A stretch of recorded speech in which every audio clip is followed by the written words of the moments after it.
ce matin. Nous sommes très ravis de nous revoir encore ce matin.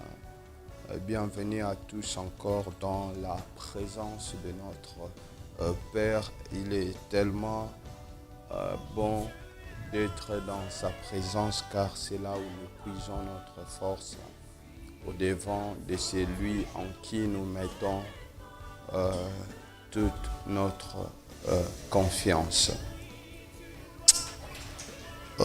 Appelez déjà ceux-là qui ne sont pas encore avec nous.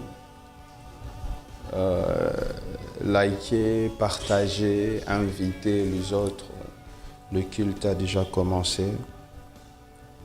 Nous sommes la Fondation Les Rachetés, dirigée par la révérende Deborah Olukemi. Depuis le début de ce mois, nous avons commencé un sujet que la révérende Deborah a eu à introduire et à nous expliquer. Nous exploitons ce thème qui est la croissance de l'homme intérieur pour manifester Christ. Elle nous a parlé la fois passée partant du livre de Genèse, chapitre 1, à partir du verset 27 et 28, vous descendez.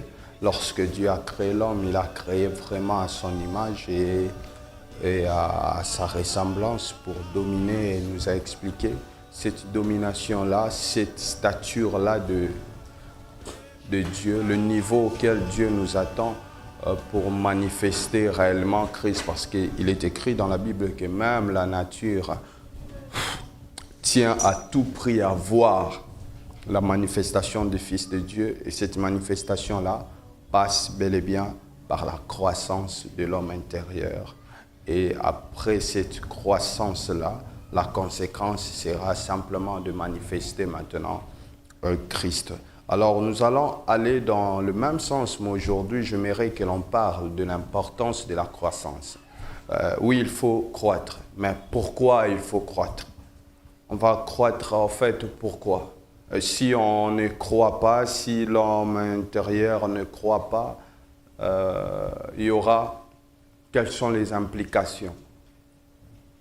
Ça va aboutir à quoi? Quels sont les inconvénients de ne pas croître? Si on doit croître, bel et bien, il doit y avoir un but. Il doit y avoir un but. Dans le livre de Proverbes, la Bible nous montre que Dieu crée chaque chose, a créé toute chose pour un but. Quand Dieu fait quelque chose, il a déjà placé le but de la chose et puis il crée une chose pour accomplir cette destinée-là, pour accomplir ces buts-là. Alors si nous devons croître, est-ce qu'Ezala simplement y a offert?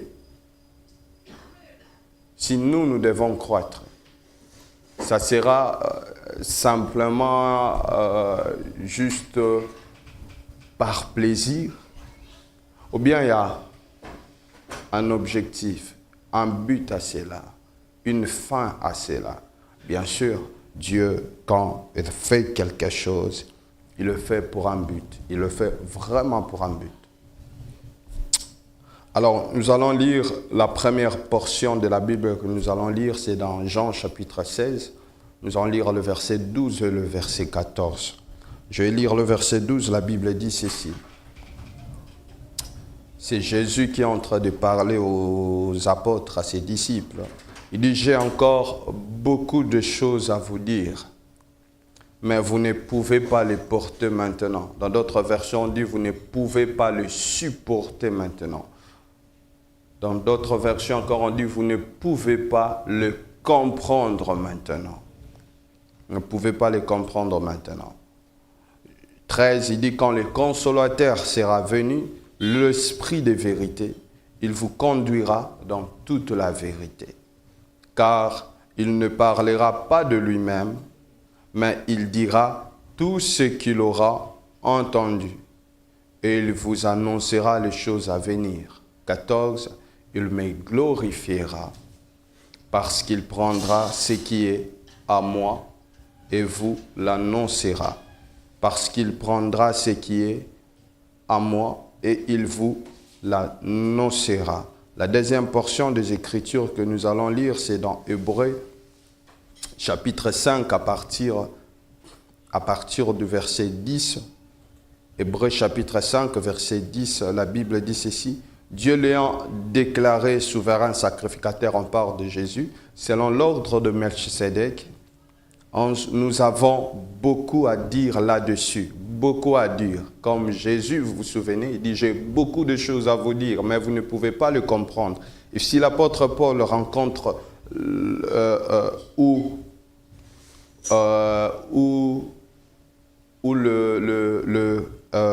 la personne qui a écrit aux Hébreux, il dit ceci, nous avons beaucoup à dire là-dessus et de choses difficiles à expliquer parce que vous êtes devenus lents à comprendre.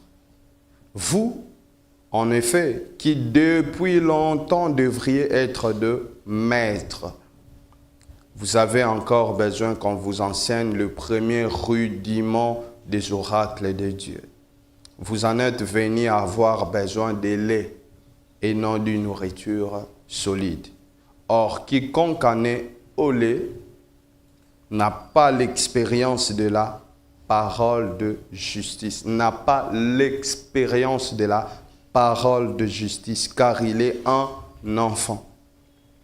Mais la nourriture solide est pour les hommes faits, pour ceux dont le jugement est exercé par l'usage à discerner ce qui est bien et ce qui est mal. Nous allons encore lire le livre de 1 Corinthiens. 1 Corinthiens chapitre 8, on fera une longue lecture plutôt. À partir du verset 1, l'apôtre Paul explique ceci. Pour ce qui concerne les viandes sacrifiées aux idoles, 1 Corinthiens chapitre 8, pour ce qui concerne les viandes sacrifiées aux idoles, nous savons que nous avons tous la connaissance. La connaissance enfle, mais la charité édifie. Si quelqu'un croit savoir quelque chose, il n'a pas encore connu comme il faut connaître. Mais si quelqu'un aime Dieu, celui-là est connu de lui. Pour ce qui est donc de manger des viandes sacrifiées aux idoles, nous savons qu'il n'y a point d'idole dans le monde. Nous savons qu'il n'y a point d'idole dans le monde et qu'il n'y a qu'un seul Dieu. Car s'il est des êtres qui sont appelés à Dieu, soit dans le ciel, soit sur la terre, comme il existe réellement plusieurs dieux et plusieurs seigneurs. Néanmoins, pour qu'il n'y ait qu'un seul Dieu, le Père de qui viennent toutes choses, et pour qui nous sommes, et un seul Seigneur. Jésus-Christ par qui toutes choses et par qui nous sommes. Mais cette connaissance n'est pas chez tous. Quelques-uns, d'après la manière dont ils envisagent encore l'idole, mangent ces viandes comme étant sacrifiées aux idoles. Et leur conscience qui est faible, en est souillée. Ce n'est pas un aliment qui nous rapproche de Dieu. Si nous en mangeons, nous n'avons rien de plus. Si nous n'en mangeons pas, nous n'avons rien de moins. Prenez garde toutefois que votre liberté ne devienne une pierre d'achoppement pour le faible. Car si quelqu'un te voit, toi qui as de la connaissance, assis à table dans un temple d'idole, sa conscience à lui qui est faible ne le portera-t-elle pas à manger des viandes sacrifiées aux idoles?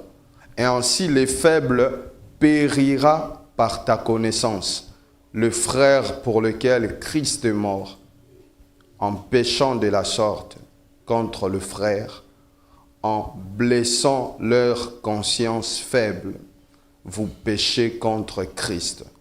C'est pourquoi, si un aliment scandalise mon frère, je ne mangerai jamais de viande afin de ne pas scandaliser mon frère. Waouh!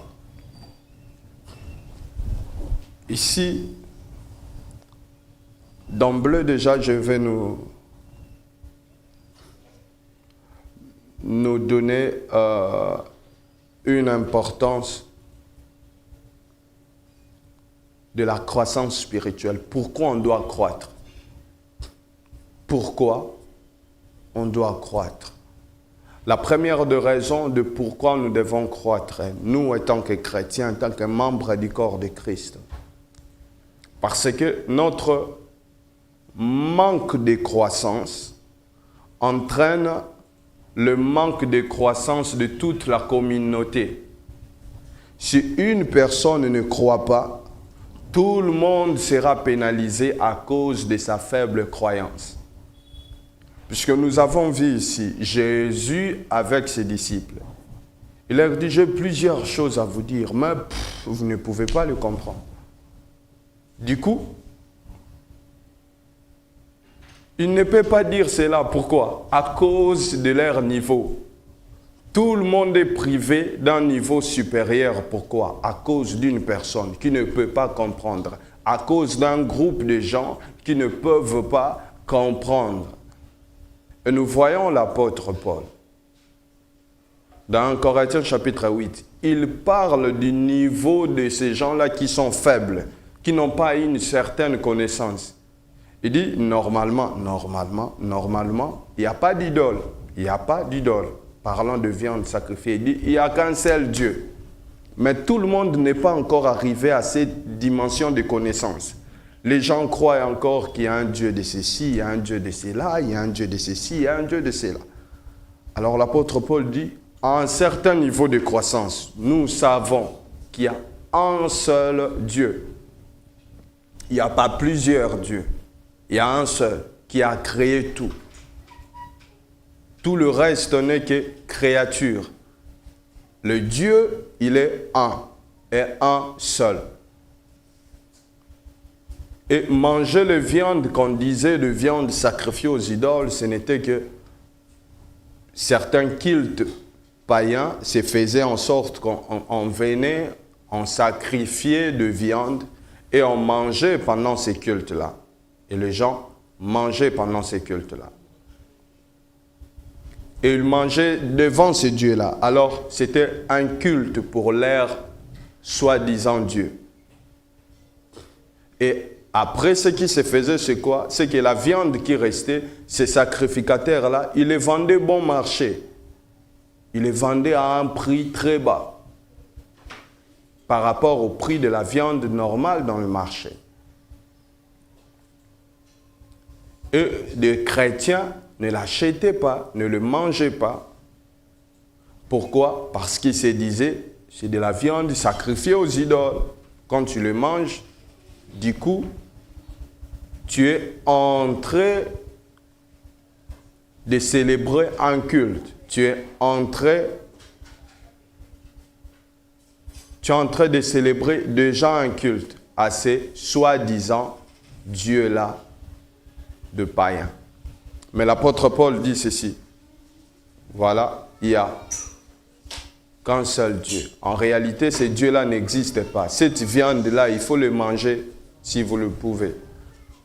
Normalement, quelqu'un qui a la connaissance qu'il y a un seul Dieu, sait que ces autres dieux-là n'existent pas. La viande, c'est la viande, il faut manger.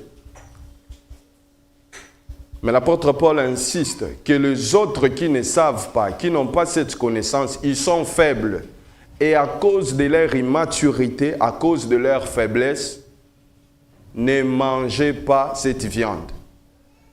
Parce que vous allez leur scandaliser. Vous allez leur scandaliser.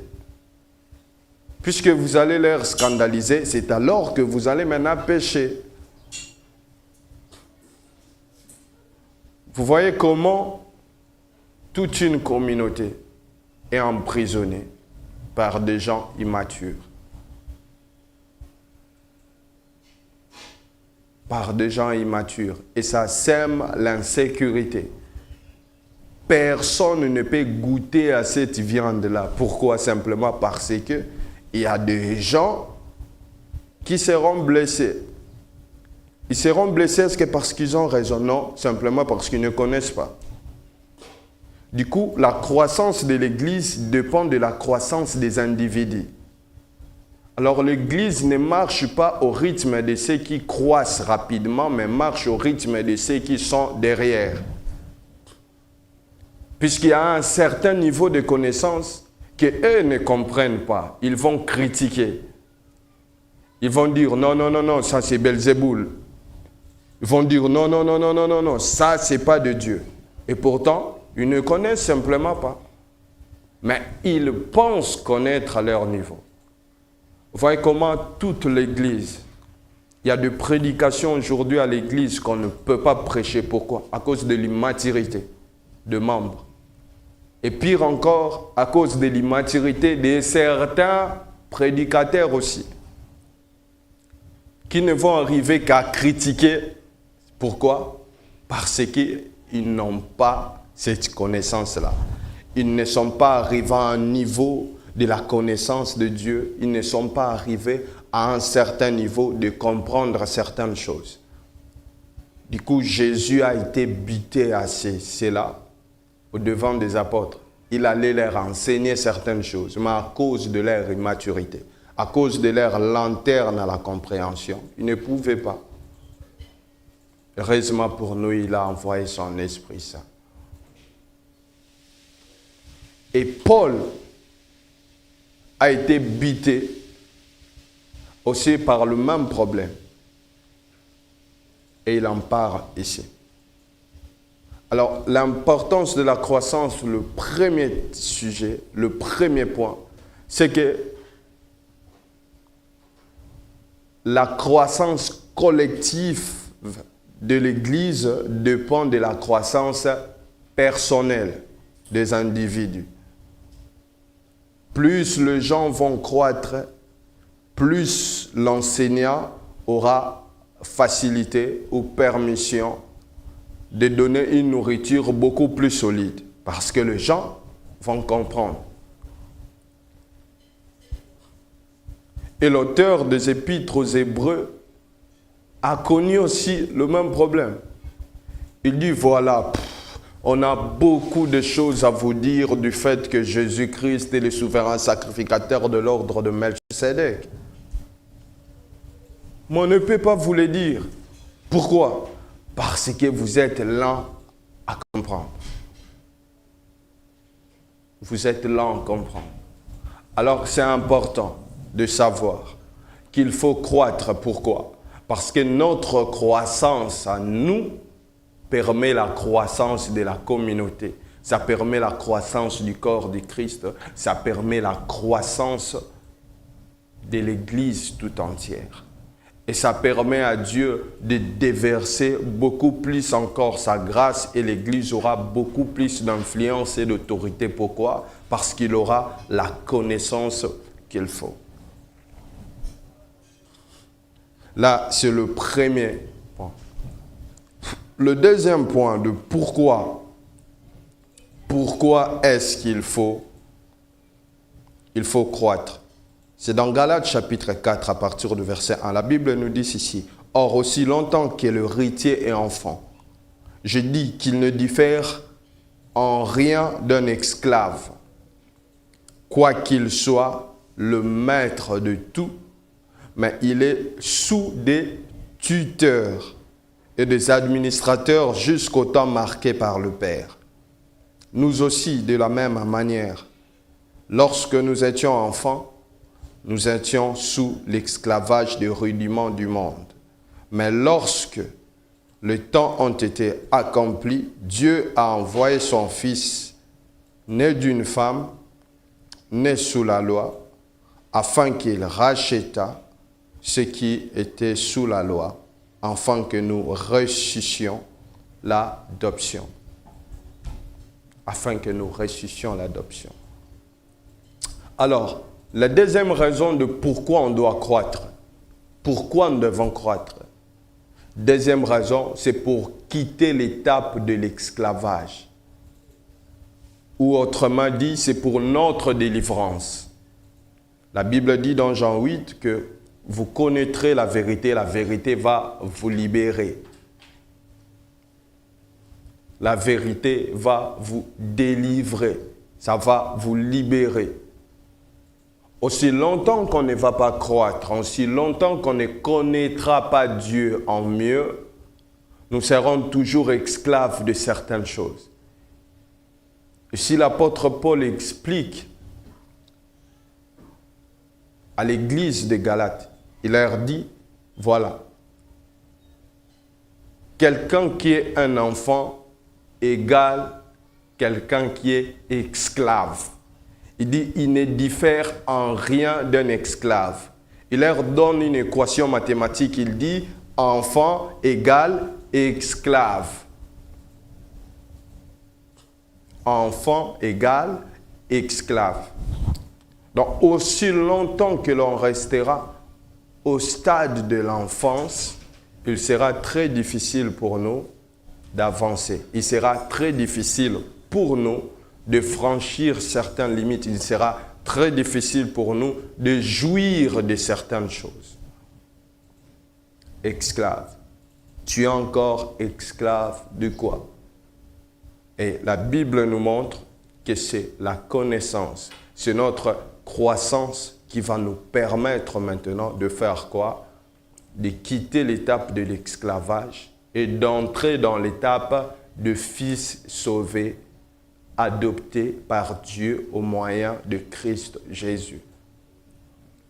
Alors, la troisième importance, nous les trouvons toujours dans ces passages de Galates 4. Il est écrit, il ne peut pas jouir, bien qu'étant héritier. Alors, pour jouir de ce que Dieu nous a donné, pour jouir de tout ce que Dieu a disposé pour ses enfants, ça exige la croissance. La Bible nous le dit clairement. Bien qu'un enfant soit héritier, il ne peut pas jouir de ses biens. Il est sous des tuteurs jusqu'à ce qu'il aura l'âge mature. Jusqu'à ce qu'il aura un certain âge. Un âge fixé par le Père, c'est à ce moment-là qu'il va maintenant commencer à jouir de bienfaits. Et nous, Dieu nous a donné beaucoup de choses. Lorsqu'on lit les livres de Romains, lorsqu'on lit Éphésiens, on lit Colossiens, on lit Philippiens, on voit clairement beaucoup de choses que Dieu nous a données. Mais toutes ces choses-là, on va le manifester selon notre degré de croissance. Selon notre degré de croissance. Alors, je parlais de l'importance, je vais m'arrêter à ces trois importances de la croissance. Mais en réalité, la croissance maintenant, c'est quoi? C'est quoi la croissance? J'aurais une définition qui pourra faire peur à certaines personnes, mais c'est vraiment ça. La croissance, je vais le définir d'une façon très pratique. La croissance, c'est simplement cet espace entre la naissance et la mort. C'est ça la croissance.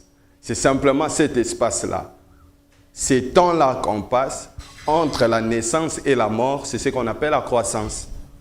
Donc, toute personne qui est née, il est directement destiné à mourir un jour. Mais entre sa naissance et sa mort, dans cet intervalle-là, il y a ce qu'on appelle maintenant la croissance. Ne prenez pas toujours la mort du mauvais côté. Vous savez, nous sommes chrétiens. La mort, il y a même l'apôtre Paul qui le disait, il dit la mort met un gain. La mort est simplement une grande porte qui nous fait entrer vers la vraie vie. La vraie vie dans laquelle nous sommes vraiment appelés ou destinés, la vie éternelle. Donc, entre la naissance et la mort, il y a cette étape-là qu'on appelle la croissance. Alors, ça nous montre déjà que pour que l'on parle de la croissance On doit d'abord naître. Ce dont nous parlons ici, ce n'est pas une affaire de tout le monde. C'est une affaire d'abord de ceux qui sont nés de nouveau. De ceux qui ne sont pas nés de la volonté de la chair, ni du sang, mais de la volonté de l'esprit, de la volonté de Dieu. Alors, il y a beaucoup de chrétiens qui disent dans des églises que moi vraiment dans cette église, je n'arrive plus à croître. La matière qu'on nous donne, je n'arrive plus à croître vraiment. Je dois changer d'église à cause de ça. Ouf! Si Dieu ne t'a pas dit de quitter pour aller dans un autre lieu, et toi-même tu penses que tu n'arrives plus à croître à cause de l'enseignement de ces lieux-là, c'est pourquoi tu dois quitter. La première question que tu dois te demander, est-ce que tu es bien né? Puisqu'un enfant qui est né, on ne grandit pas que de la nourriture de la maison. Hein? On ne grandit pas que de la nourriture de la maison. Un abana misusu école liné sur retourner au monde amagena. Badama zebanda kwa masana classe zawana. Il y a ba maman leki, il y a ba tata mwasi, il y a ba mère église, il y a ba nini donc kokola ne ti a okola bon akolika kana biloko ya ndako na bango te. Quelqu'un qui est bien né n'a pas besoin que de la nourriture de la maison pour croître. Alors si toi tu penses que ta croissance ne dépend que de la prédication qu'on prêche à l'église, il y a déjà un problème. Puisque tu peux commencer à lire la Bible chez toi, à la maison, prier, tu vas toujours croître. Tu n'as pas besoin de quitter un lieu pour un autre pour croître. À moins que Dieu te dise, ton temps est fini ici, pars dans tel endroit. Sinon, pose-toi cette question sérieusement. Est-ce que je suis bien né?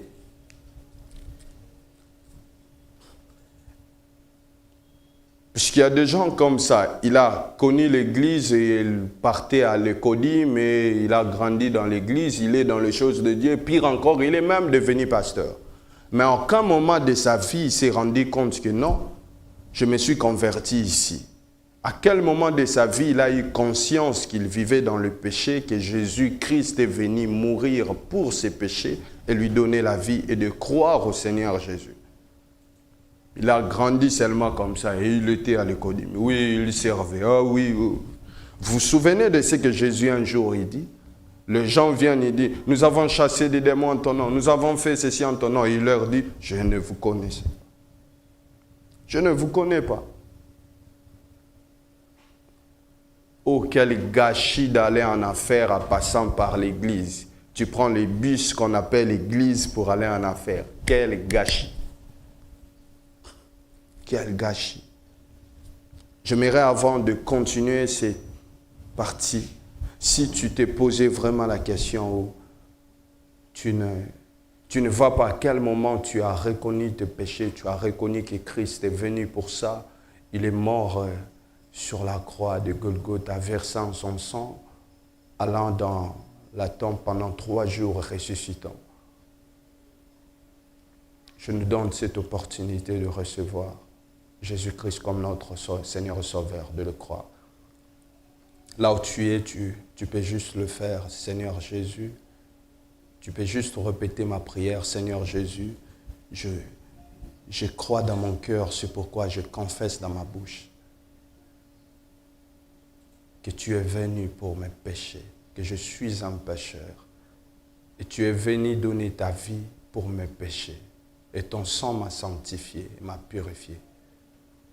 Et je suis devenu enfant de Dieu par toi. Merci. Parce que je peux appeler Dieu mon Père. Au nom de Jésus. Amen. Voilà. Maintenant, on peut parler de la croissance calmement. Parce qu'on sera bien dans le contexte de ceux qui doivent croître. Pourquoi? Parce que nous avons dit la croissance, c'est l'étape qui sépare la naissance de la mort. Vous voyez? Vous devez croître. Pourquoi? Parce que chaque enfant qui ne croit pas est une source d'inquiétude. Vous voyez, la quatrième raison, c'est qu'un enfant qui ne croit pas, qui ne grandit pas, devient une source d'inquiétude et de lamentation pour ses parents. Imaginez-vous, vous avez un enfant qui vient de naître. Après 3 mois, vous le portez comme un bébé. Après 6 mois, même chose. Après 1 année, même chose. Après 3 ans, vous continuez à les porter. Ouf! N'est-ce pas même vous-même, vous allez commencer à vous questionner. Vous allez sillonner pour voir le médecin. Pourquoi? Parce que c'est anormal qu'une personne de 100 ans reste à ce niveau-là.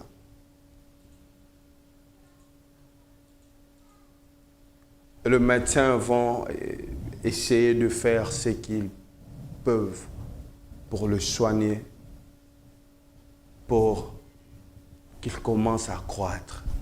Heureusement pour nous, nous sommes dans la polyclinique de Jésus-Christ de Nazareth. Le médecin par excellence. Est-ce que quand tu te regardes, tu as fait combien de temps depuis que tu as reçu Christ comme ton Seigneur et Sauveur? Et tu penses que quelqu'un qui a fait autant d'années dans l'Église peut avoir le niveau que tu as spirituellement? Est-ce que tu ne souffres pas de la malnutrition? Tu ne souffres pas d'un problème de croissance?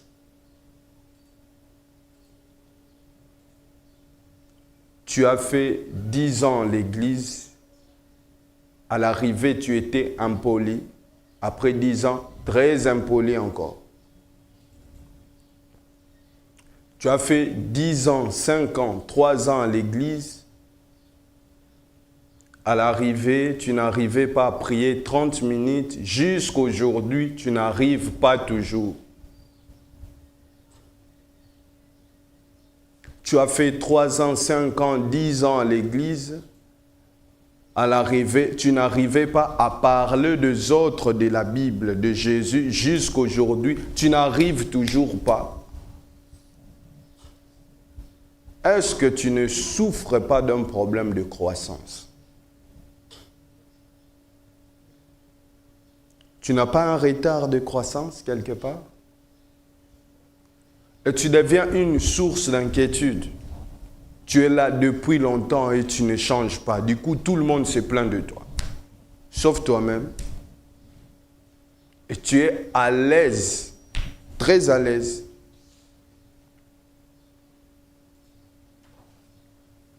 Est-ce qu'aujourd'hui, tu ne peux pas laisser Jésus commencer à te traiter et à commencer à voir ta croissance? Quand un enfant commence à marcher, tout le monde est dans la joie. Tout le monde est dans la joie. Quand il commence à parler, tout le monde est dans la joie. Pourquoi? Parce que ce sont des signes de la croissance. Et la croissance fait du bien aux parents. La croissance fait du bien à la famille. La croissance fait du bien. Mais pour croître, il y a 3 choses qu'il faut savoir. Nous avons besoin de la nourriture en 1, en quantité, 2, en qualité, 3, en fréquence. Il faut se nourrir, mais ça doit suivre certaines fréquences. Vous voyez, à une certaine fréquence. Par exemple, quand un enfant vient de naître, deux fois on conseille à la mère de l'alimenter ou de l'allaiter chaque après 2 heures. Chaque après 2 heures, on l'alimente. Chaque après 2 heures, on l'alimente. Là, c'est la fréquence. Mais il y a aussi la qualité de la nourriture. Et troisièmement, il y a la quantité. Ici, la Bible nous montre dans Hébreux que le lait maternel était pour les enfants. Simplement, un enfant ne peut pas digérer, par exemple, mon aboutamilelo directement, vous lui donnez du foufou et autres. Ce n'est pas que le foufou n'est pas bon, mais ce n'est pas une nourriture de qualité pour cet enfant-là. Son corps ne peut pas le supporter comme il faut. Mais le lait maternel, pour son âge, c'est ce dont il a besoin. Et dans la croissance spirituelle, on avance comme ça. On commence par le rudiment, les bases. Ne cherche pas à connaître les 7 sceaux d'Apocalypse, la vision de Daniel. Il a vu un homme là, robuste, avec aux pieds d'argile. Tu n'en as pas besoin d'abord.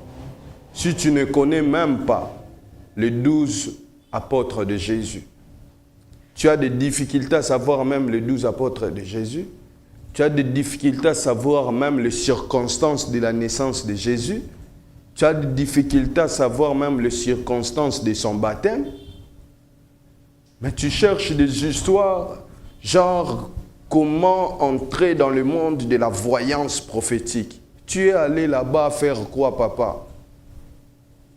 Rentre d'abord vers le lait. Ça commence là-bas. Ne sois pas déséquilibré. La croissance commence par les laits, les rudiments. Quand tu es seul à la maison, commence par ça. Ne cherche pas d'abord des révélations, beaucoup de révélations quand tu lis la parole. Non, cherche d'abord à comprendre. Il est question de quoi? On parle de quoi? Puisque si tu ne comprends pas déjà, il est question de quoi? On parle de quoi? Il est fort probable que ce que tu dis, révélation, n'est que sottise. Pourquoi? Parce qu'en quête de révélation, tu ne maîtrises même pas les circonstances, tu ne maîtrises même pas les contextes et tu nous sors des bêtises. Pourquoi? Parce que tu veux passer à une nourriture qui n'est pas de ton niveau. Dit le lait, la qualité. Pour de grands, il parle aussi de la qualité, mais dit de la nourriture solide. Parce qu'à un moment donné, un grand, lorsqu'il mange ce qui n'est pas de son niveau, il ne va pas beaucoup croître aussi. Il ne sera pas bonne santé, il va souffrir de la malnutrition. Parce que cette qualité-là et cette quantité-là ne vaut plus pour sa taille, pour son âge. Alors, il y a aussi, au-delà de la quantité et de la qualité, il y a la fréquence. La croissance exige une certaine fréquence. Je nous ai dit ici, par exemple, un enfant qui vient de naître, on conseille à la mère de l'alimenter chaque après 2 heures avec le lait maternel. Vous voyez? Voyez-vous?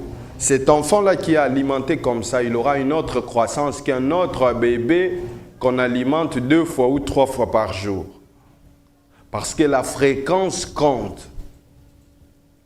Tu lis la Bible, oui. Tu pries, oui. À quelle fréquence? Tu pries et tu lis la Bible seulement le jour de culte. Et tu t'attends à croître comme il faut. C'est pourquoi il y a des enfants qui ont fait 10 ans à l'église et de vieillards qui ont fait 3 ans à l'église. Ce n'est pas parce que tu étais le premier venu que tu seras un géant ou tu vas croître plus que les autres. Non. Avec quelle fréquence tu manges? Avec quelle fréquence tu t'alimentes? Avec quelle fréquence tu es assidu aux choses de Dieu? Et notre nourriture ici, c'est la parole de Dieu. À quelle fréquence tu te mets à lire la Bible? À quelle fréquence tu te mets à écouter la parole? À quelle fréquence tu te mets à méditer la parole? À quelle fréquence?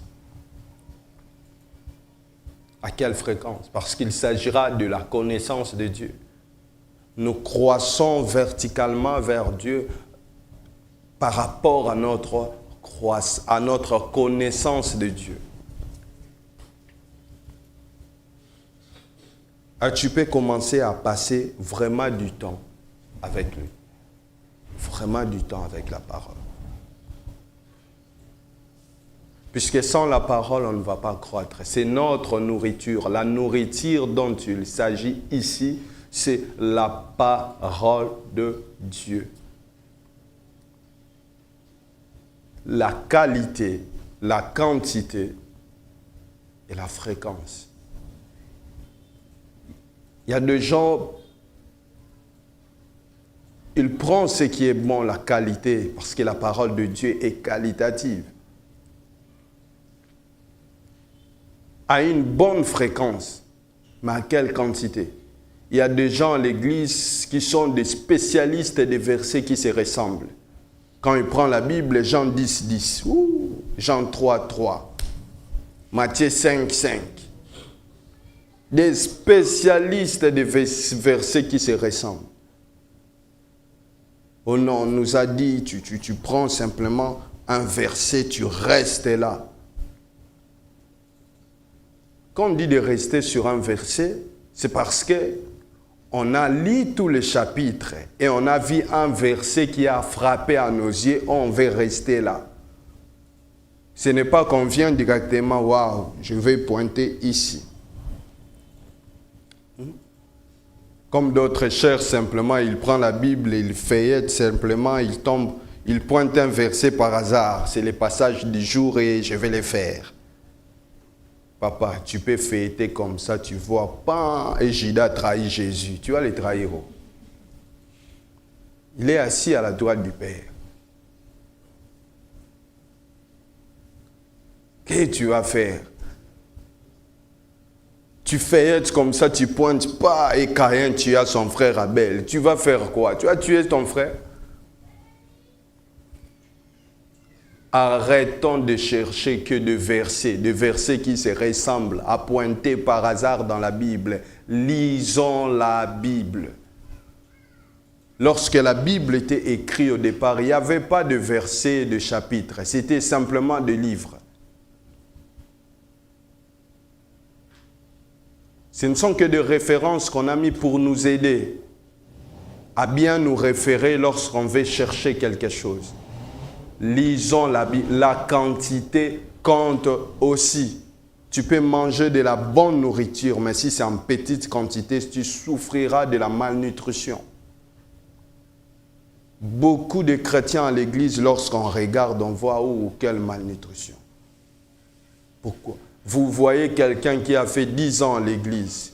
Il acclame quand quelqu'un dit des bêtises et il croit que c'est dans la parole de Dieu.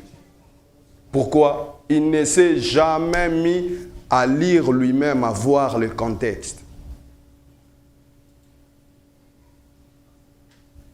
Soyons comme ces chrétiens de Béret. Il rentra à la maison vérifier ce qu'on les a enseignés par l'apôtre Paul. Quand il rentre à la maison, il lui revient. Ah ouais, ce que tu avais dit, c'est vraiment ça. Oh oui. Il ne se contentait pas de gober les histoires, il gobe simplement, non. Et nous sommes remplis de gens pareils à l'église. Et il a fait 10 ans et il a fait 15 ans.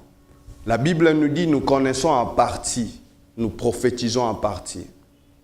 À un moment donné, puisque nous connaissons en partie, à un moment donné de notre vie chrétienne, nous devons avoir la maîtrise de ces parties-là. Je ne parle pas de la maîtrise de Dieu, on ne maîtrisera jamais Dieu.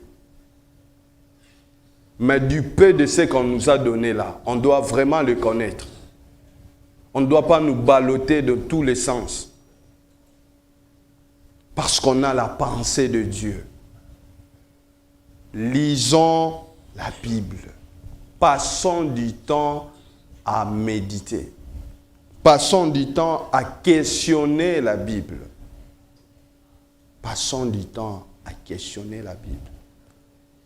C'est comme ça que nous allons croître. C'est comme ça que nous allons croître. Plus tu lis, tu prends la pensée de Dieu, tu commences à les mettre en pratique. C'est par là que tu commences à devenir un chrétien mature. Dans Hébreux 5 que nous avions lu, Nous avons vu l'apôtre Paul, il dit que ceux qui sont matures, ceux qui sont arrivés à une stature des hommes faits, ce sont ceux qui ont l'expérience de la parole, ceux qui ont appris le discernement par la pratique de la parole. Maintenant, lorsque tu lis quelque chose et tu commences à les pratiquer, à ces moments-là, tu commences à devenir mature. La nourriture solide, c'est quoi? La nourriture solide, ce n'est pas simplement lorsqu'on te dit des mystères, non. La nourriture solide, c'est lorsque tu prends ce que tu as appris, tu le mets en pratique. C'est là que tu commences à découvrir Dieu par la pratique. Et là, la Bible dit, tu commences à devenir mature. Et là, tu commences à devenir mature. J'aimerais juste m'arrêter ici et nous demander de prendre conscience de notre état. Prenons conscience de notre état. Est-ce que nous permettons à l'Église de croître? Parce que la croissance collective dépend de la croissance personnelle. Il y a des choses qu'on ne dira pas. Il y a des choses qu'on ne fera pas. Juste pourquoi? Parce qu'il y a quelqu'un qui est resté bébé. Et il nous ralentit tous. Ils n'arrivent pas à marcher comme il faut. Et même des gens qui peuvent courir ne peuvent plus courir. Pourquoi? Parce qu'on ne doit pas les laisser derrière. Est-ce que tu es devenu un obstacle pour ton département? Est-ce que tu es devenu un obstacle pour ta famille? Où les gens ne peuvent plus croître juste parce que toi, tu es resté trop bas? Est-ce qu'on peut décider de grandir? De rentrer encore à ses pieds et de dire, Seigneur, me voici. Me voici. Me voici. Je rentre encore à tes pieds. Me voici. Je rentre encore à tes pieds. Apprendre encore et à appliquer. J'ai longtemps retardé les autres. J'ai longtemps retardé les autres. J'ai longtemps retardé les autres. Mais voici, Père, je viens, ô Père. Je viens avec un cœur humble encore apprendre, à te connaître encore. Ouvre l'intelligence de nos cœurs, illumine les yeux de nos cœurs. Remplis-nous de l'esprit d'intelligence et de sagesse afin que nous comprenions ta volonté pour que nous vivions de manière digne de toi, ô Saint-Esprit. Remplis nos cœurs, rafraîchis nos vies. Nous voulons encore avancer. Nous voulons passer du temps à connaître Jésus. Tu es venu pour élever Jésus. Laisse que Christ soit glorifié en nous par toi. Que la soif de la parole revienne encore. Que la soif de rechercher Dieu revienne encore. Que l'orgueil qui nous pousse à penser que nous connaissons déjà beaucoup, nous connaissons déjà. Que l'Esprit nous rappelle que nous ne connaissons pas comme il faut. Et que l'on te cherche encore. Qu'on cesse d'être spécialiste de versets qui se ressemblent, mais qu'on entre dans la parole, dans la profondeur, qu'on sonde les Écritures. Permets-nous d'arriver à ce stade d'homme fait. Au nom de Jésus. Que la grâce du Seigneur soit avec nous. Nous avons fini pour aujourd'hui, mais Dieu n'a pas fini avec nous. Alors continuez à ruminer cette parole, plongeons dans la parole de Dieu.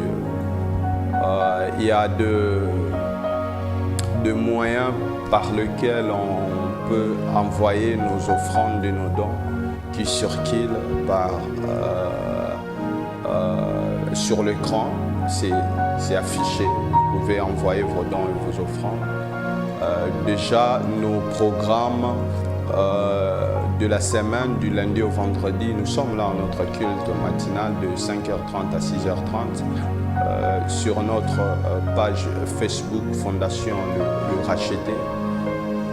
Déjà demain, lundi, à partir de 17h, nous avons notre culte au siège des Fora sur l'avenue au commandement, actuelle avenue des Forces des Armées. Nous sommes en face de l'école de finances, à diagonale de l'inspection générale des finances IGF, dans l'enceinte de l'école Bienheureuse à Noirite. Alors, nous aimerons nous rassembler avec vous en présentiel et voir encore la main de Dieu nous toucher et passer du temps ensemble, car il est bon pour le frère de demeurer ensemble, parce que c'est là que Dieu déverse ses bénédictions. Alors, je nous dis bonne suite de la journée, bonne semaine déjà. Que la grâce de Dieu nous accompagne. Au nom de Jésus. Bye bye.